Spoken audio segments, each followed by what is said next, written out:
Something bizarre like this set, which Rex and I were working on last year, is obviously an illusion. But in fact, me and almost everything else on television is really just as much of an illusion. While you're sitting at home watching this programme, I'll probably be sitting at home watching it too. What you're actually looking at is an elaborate illusion created by a reel of videotape. The video recorder, like the other machines in this series, has become quite indispensable, yet very few people have any idea how the thing works. In this programme, Rex and I are going to try and demystify it a bit. Inside, it does look quite baffling. One half is full of a mass of electronics and circuit boards, and the other half, where the cassette goes in, is full of equally baffling mechanisms, gears and pulleys and things. But despite all this complexity, the basic principles of magnetic recording are really very simple. They were first developed nearly 100 years ago for recording sound. A Danish telephone engineer called Valdemar Poulsen, convinced that there was a need for a permanent record of business transactions conducted by telephone, started experimenting with magnetic recording in 1896. Poulsen had found he could magnetise a bit of steel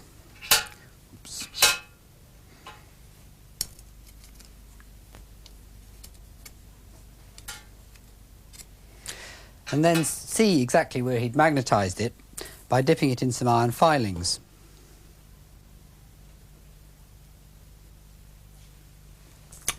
He could magnetise the steel in just the same way with an electromagnet. This is just a coil of wire wrapped around a lump of steel. But he could also use the electromagnet, like the iron filings, to see where he'd magnetised it. I've connected this electromagnet to a meter here, and if I bring a permanent magnet anywhere near it, I think you can see the meter move. It's actually creating some electricity. So if I now pass the electromagnet along the strip of steel, you can see it moves at the point where I magnetised it earlier. This may seem surprising, but the properties of electricity and magnetism are intimately connected.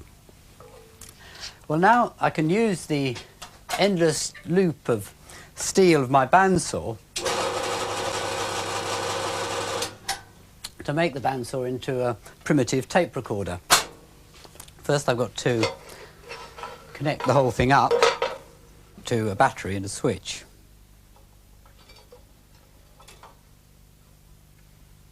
Well, now I can magnetise a few places on the steel strip, or, in other words, record a few magnetic pulses.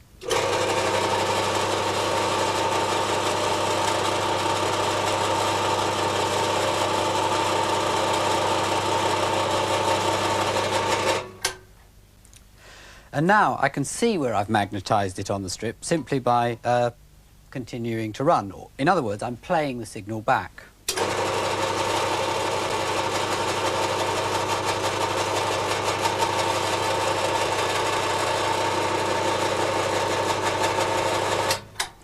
This is the basic principle of magnetic recording, and it's just the same on the most sophisticated modern video recorder. The heart of the machine is this spinning drum. Underneath, if I undo this screw,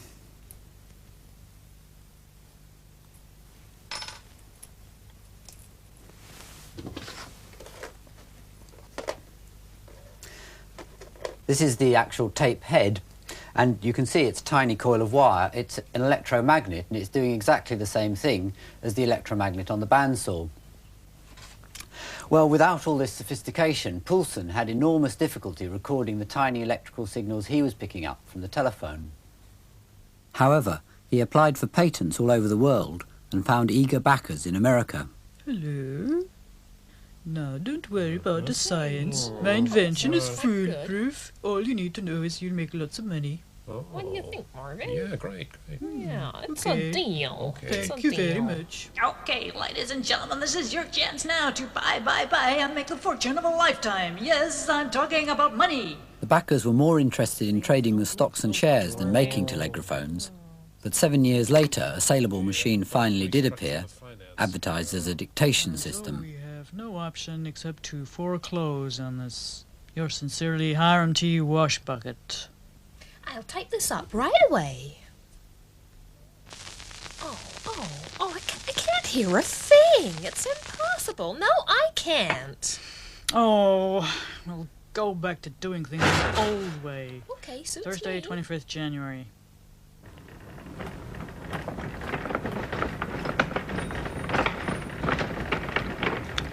This is one of the Science Museum's wonderful stores, and this is one of the few surviving telegraphones. In a way, it's quite like a modern tape recorder with its two reels and the tape head in the middle. This contains the tiny electromagnets and actually records on this fine steel wire. The trouble was, though, that the sound it reproduced was really just too faint to be of any practical use at all. Rex and I had a go at making a working model of one of these, and we couldn't hear anything through it at all. But the idea wasn't totally forgotten, and as valves and electronic amplifiers improved, the idea became progressively more practical. Also, a German Dr. Stieler spent most of the 1920s methodically analysing the theoretical principles of magnetic recording, and eventually, in conjunction with Marconi, started producing massive machines like this.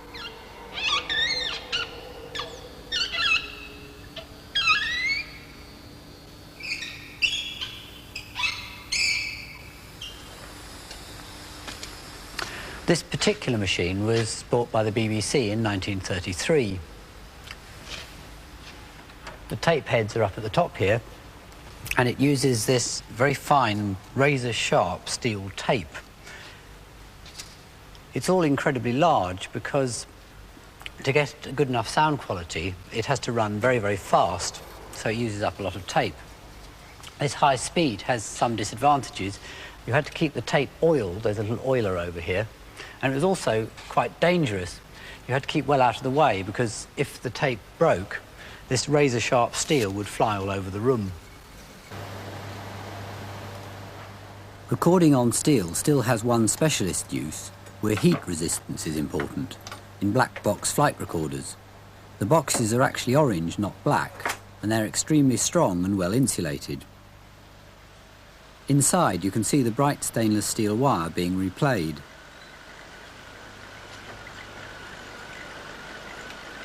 The recorder is connected to a computer, and it prints out the positions of the rudder, elevators and other controls. On a modern jumbo jet, over 60 items are recorded.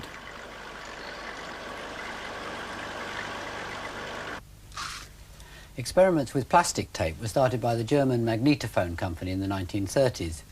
The tape's coated with a magnetic powder that actually records the signal. This powder is a sort of iron oxide or rust, which is why the tape's always brown. Well, we can make a primitive sort of recording tape using sticky tape and sprinkling some rust powder on it.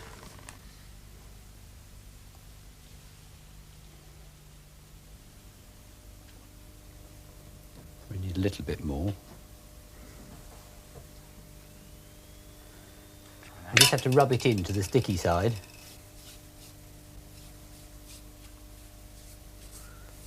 Get off all the excess. Right.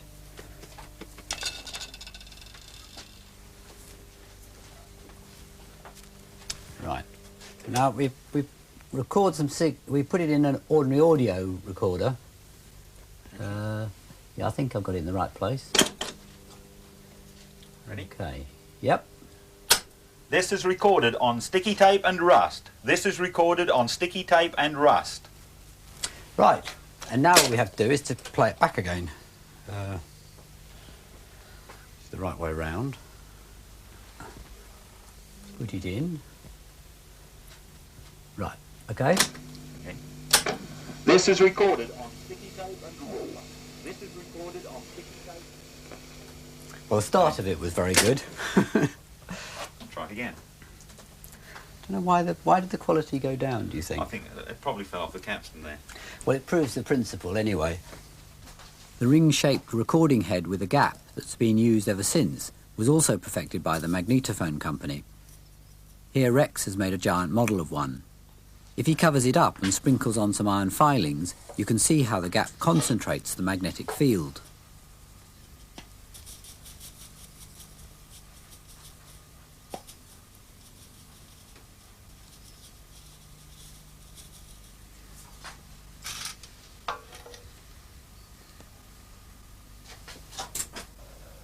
Now when he pushes a model of the tape past the gap, you can see how it's magnetised.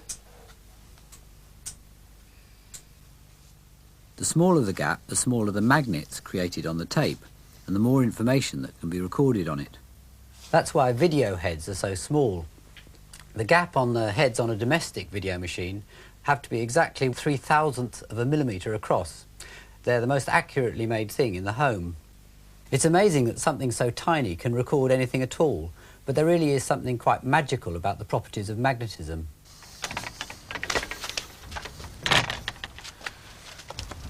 Usually my work is making models and special effects for the film, television and advertising industries, and I use magnetic effects an awful lot. Simple ones for conjurers and illusionists and party tricks is to get something which is obviously non-magnetic, like an ordinary match. You can actually make them dance. For a simple magnetic trick like this, you need two obvious things. You need to drill the middle of the match and put an iron pin inside, and of course you also need Tim underneath the table with a magnet. You're all right under there, Tim? And there's the magnet, which we did the trick with. But of course, sometimes you need much more sophisticated applications for magnets. And I did one years ago with a friend of mine, and we had to make a magnetic mint. As you can hear, it rattles. And with a magnet under the table again, you can control it beautifully. Yeah. You can make it go backwards, you can make it turn, you can swing it round again. So you've got full control over it.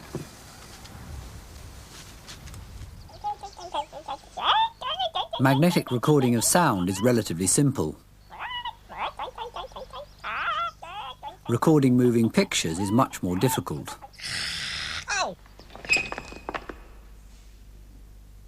In 1 second, a video recorder has to record 25 complete separate pictures. Even on a domestic video recorder, each picture is split up into over 500,000 elements, and the colour and brightness of each has to be recorded.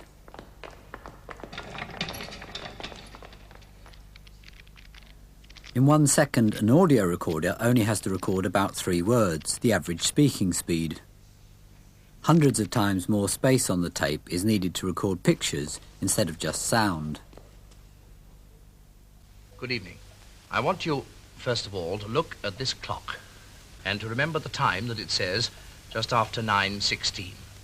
Now, the reason for asking you to do this right at the beginning of Panorama tonight has all to do with Vera, the Vision Electronic Recording Apparatus, the new machine which is in program service tonight for the first time at the BBC's research department at Nightingale Square in South London.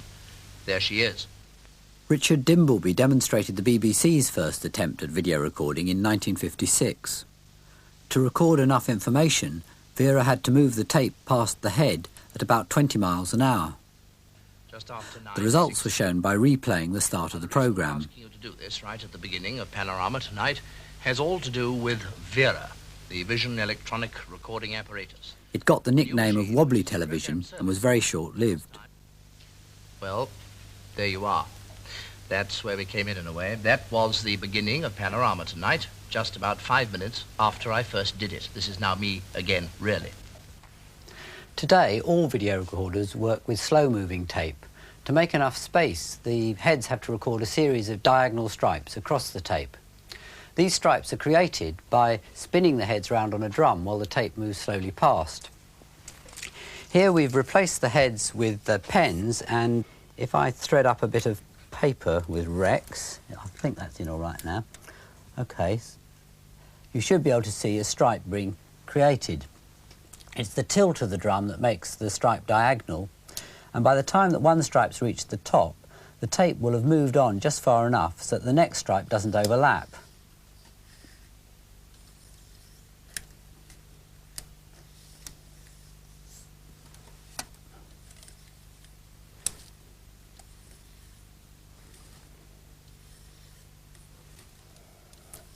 Of course, in the real machine, the stripes are much closer together. This machine's all still connected up, and if Rex and I lace up a bit of tape, it's a bit tricky to get it right, OK.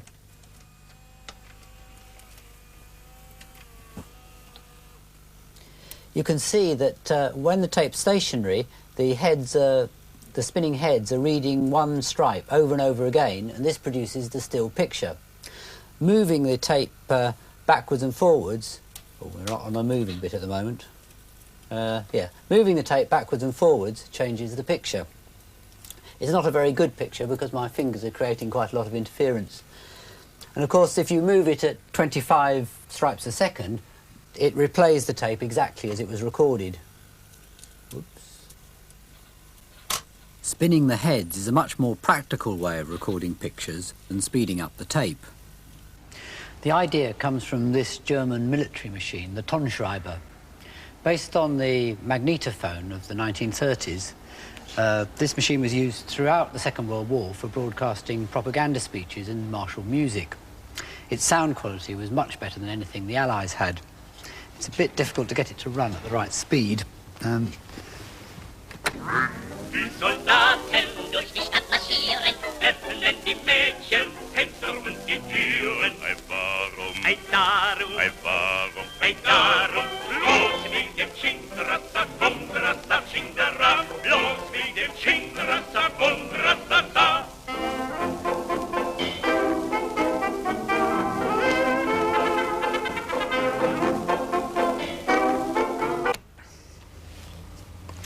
After the war, many of these machines were captured, and two found their way to a Russian engineer living in California called A.M. Poniatov. He ran a small firm producing electric curling tongs called Ampex, AMP after his initials, plus X for excellence. Poniatov wanted to develop the machine but lacked the capital. Fortunately, he found an enthusiastic investor keen to develop new ways to immortalise his stage performances, Bing Crosby. With Bing's money, Ampex audio recorders soon became the industry standard. Unlike other companies, Ampex started its work on video by experimenting with spinning heads. There were formidable electronic problems to be overcome to squeeze the video signal onto the tape, but by 1956 they'd perfected a broadcast quality machine.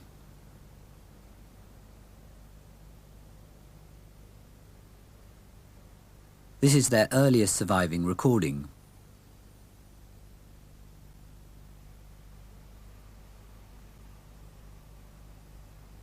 This is one of their first colour recordings. Unfortunately, the sound has been lost. The quality of the pictures on these Ampex machines became very good. This machine in the BBC video library was built in the late 60s. Ampex had updated the styling, but it still worked in basically the same way. However, the heads gradually wear the oxide off the tapes. They can only be played about 30 times, and the loose oxide has to be regularly swept up. This is the next generation of Ampex machine. The tape is half the width, and the machine doesn't wear the oxide off. These machines provided a basis for the first domestic video recorders, and have also remained a broadcast standard ever since. Machines like this could be made much, much smaller. But by 1970, the audio cassette had become established, and it was obvious that a cassette video system would be more suitable for a domestic machine, particularly because it would protect the fragile heads. Philips introduced the first machine like this, the N1500, in 1972. This one's actually a bit later, but it uses the same square cassettes with one reel of tape on top of the other. This was followed by another Philips system, the V2000, the Sony Betamax, the Sony Video 8, and of course VHS.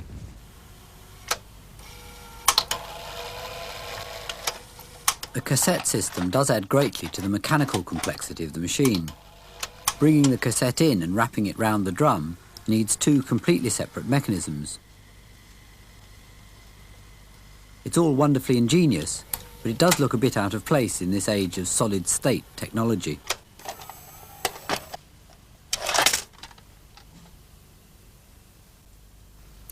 The electronics are just as ingenious, though it's not quite so obvious. A domestic machine only records half as much information about each picture as a broadcast quality one, but the difference is hardly noticeable. It's only when you record from one tape to another a few times that the electronics have problems and the imperfections start to show up. This is an original recording.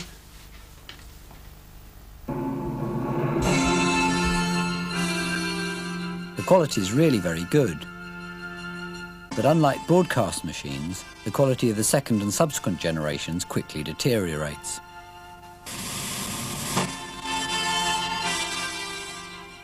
First, the picture gets less sharp. Then the colour stops fitting the picture and the vertical lines get more ragged.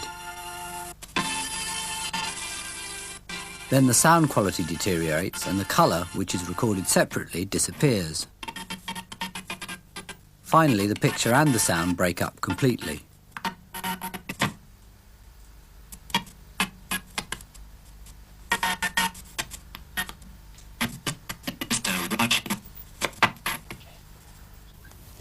Video recorders have now been around for over 10 years, and in that time their design has changed quite considerably. Some things have definitely improved. The early machines used to have lots of belt drives, basically rubber bands, and these things used to stretch and perish. Rex and I had this problem with these beavers. We made 12 for a publisher to go in shop windows, and they had belt-driven motors in the base.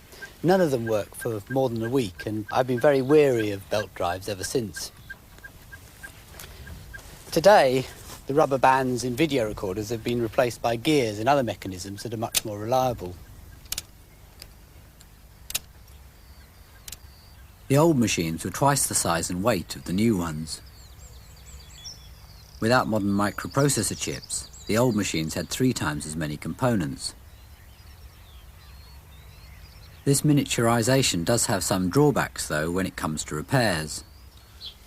These little black dots on here are actually this component in miniature, and it's bad enough replacing one of these tiny things without trying to replace one of these little tiny modern resistors, and you need a remarkable eyesight to be able to do it. Other, of course, problems we do have as children see Mummy and Daddy pushing videos in here, so they have a nasty habit of pushing things in there as well. They can be anything from sticky jam sandwiches and toast to toys and all sorts of things, and of course that doesn't do the tape transport mechanism any good either. Okay, let's just put it on, yeah? Gross, it's not The other problem with video recorders is that they're not getting any easier to use. What am I doing wrong, Amelia? Is there a green light? No. Is it 2200 hours or 8? Well, how can I see? I don't know. I think it's page 43. Maybe we need the thingy. The thingy? Oh, you mean the remote thingy? Yeah. Oh, I don't know where it is. Just numbers, you know, it means nothing. Oh. It's all wired in at the back. Not there. Not there. Ow! Oh, here it is. Great. Oh, but it's not going. Hi, Cressida. Let me do it, Dad. It's really easy. Oh, great. Well, video recorders may not be perfect, but I still think it's a miracle they work at all. The illusion of reality they create is so convincing it's very hard to believe that what you've been watching for the last half hour is really just a load of rust.